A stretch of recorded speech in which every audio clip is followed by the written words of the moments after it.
Hey, we're back with the Screen Team on today's Talk 930 KWOC, and we're also on FM too, 93.3 on your FM dial.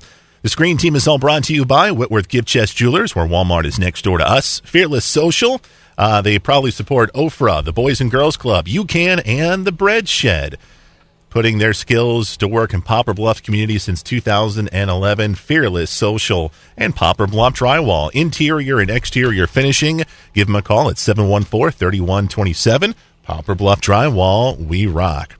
Our next film in our musical movie category is Seven Brides for Seven Brothers. This movie actually came out the same year that Brigadoon did, 1954. I did not realize that. It was produced by the same movie studio. And the movie studio they thought Brigadoon was going to be more of a success than this one. Right. So they put more money into Brigadoon and all that stuff. And actually, Seven Brides for Seven Brothers was the bigger hit. Exactly. Well, I think it was a little more, had a little more for everybody, for the entire family in it. I mean, you had the athleticism, and you had Howard Keel, who was a huge star on Broadway and also in Hollywood at that point. Great voice. Oh, and an awesome actor. He's a great actor.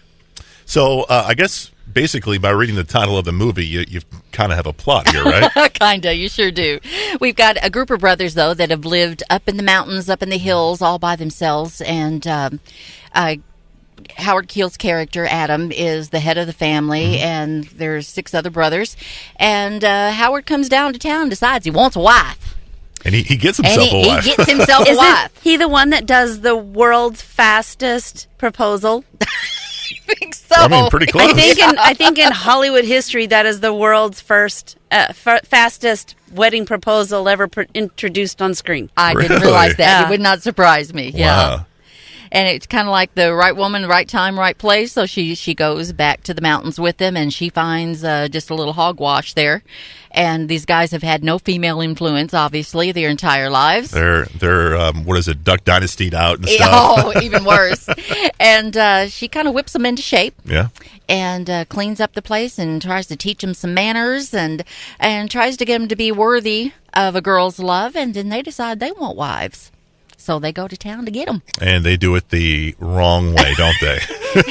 It's according to you, the means justifies the end. Right. And the end is just hilarious, but we won't give that part away. But what is it about this film that you like? I love the color. It's one of the most colorful movies in the scenery we're talking about. But the athleticism of the movie. The dancers are just the songs and the way the choreography is put together. I was just amazed at the athleticism shown in the dancers in this movie. Plus, you end up singing along with the tunes. And Jane Powell is wonderful. She does a great job as the lead lady. And we were talking earlier, Julie Newmar, who was kind of obscure at that point. I think she was a chorus line dancer, and she kind of came to the forefront in this movie and became Catwoman. Became Catwoman in the later Batman on. TV series. Toby, I'm with you. I love this movie. I first saw it with my dad, who was a big musical nut, as Sabrina knows. Oh, yeah, he is. You know, growing up watching Fiddler on the Roof and Sound of Music, and you're like, oh, Dad, really? Come on, man. But this one, even when I was little, it always stood out to me. I always liked it. The musical numbers are always good, especially one of the first ones where he's like, bless your beautiful head. Wear it.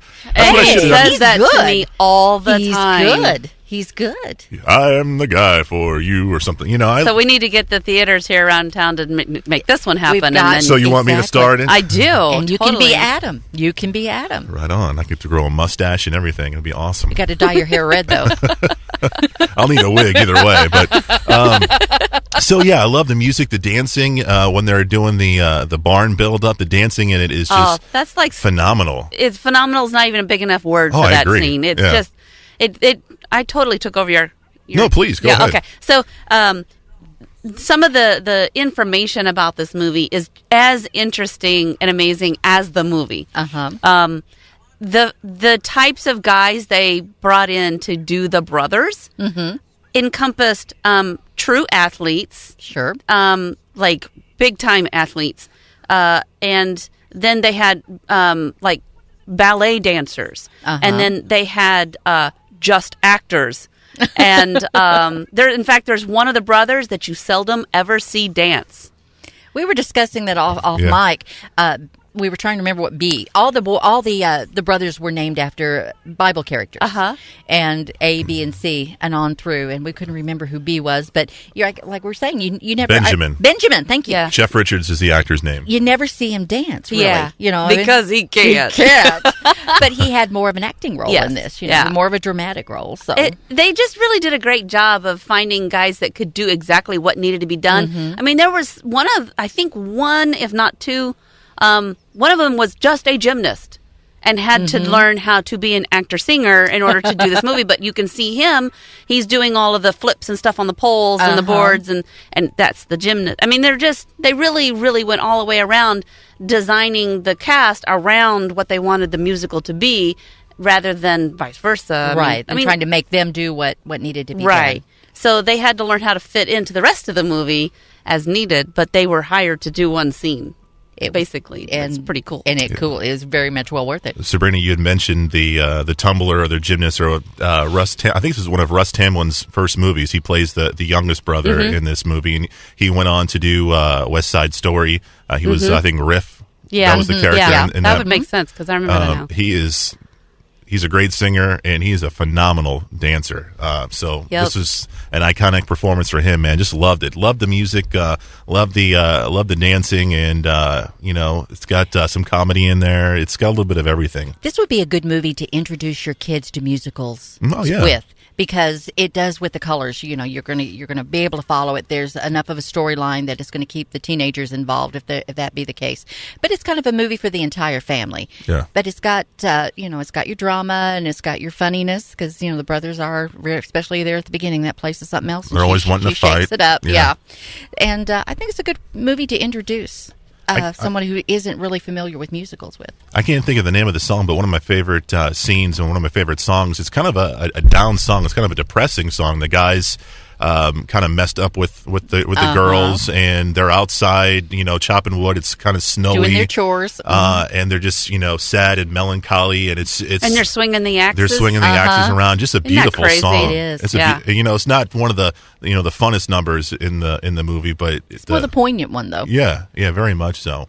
But I agree with Toby, man. Definitely a great musical number. 7 Brides for 7 Brothers, and you can find it on DVD. Coming up, we've got a musical that was released in 1979, and it's very, very, I don't want to say it's a biopic, but it's very close to a biopic, though. Pretty close to it with Mr. Bob Fosse. We'll talk about all that jazz next, coming your way on today's Talk 930 KWOC.